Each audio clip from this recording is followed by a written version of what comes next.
আসসালামু আলাইকুম। রাজাকার বলায় হাসিনার পতন হয়েছে। রক কাটা দল বলে কি আপনিও ওদের পথে হাঁটছেন? প্রশ্ন করেছেন বিএনপি নেতা ডক্টর ফয়জুল হক রিজভীকে।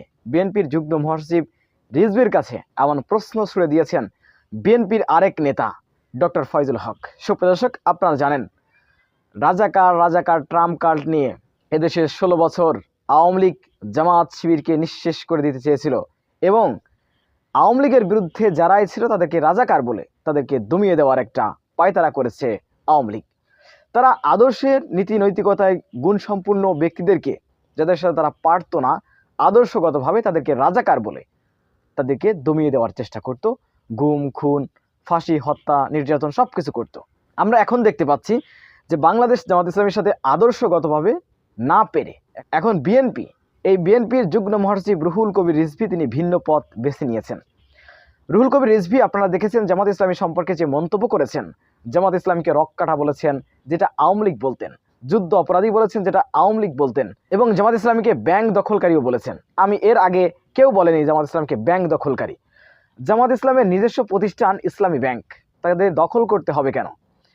এই রুহুল কবির রিজভীর কথা এমনই যে আমি আমার বাড়িতে ছিলাম, আমাকে একজন তার শক্তি আছে বলে তাড়িয়ে দিল, আমার ভিটে থেকে, আমার মাটি থেকে উচ্ছেদ করে দিল। তারপর যখন তার পতন হলো, আমি যখন আমার মাতৃভূমিতে, আমি যখন আমার বাড়িতে ফিরে এলাম, তখন বলছে দখল করেছি আমি।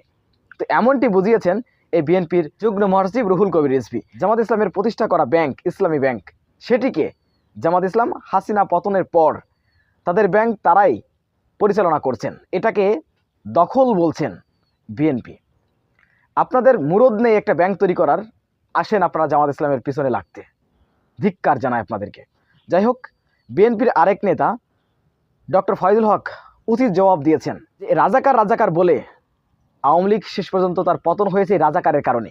রাজাকার বলে গোলাম আজম, সাইদি, মুজাহিদ, নিজামীদেরকে কি করা হয়েছে? 5 জন শীর্ষ নেতাকে ফাঁসি দিয়েছে রাজাকার বলে।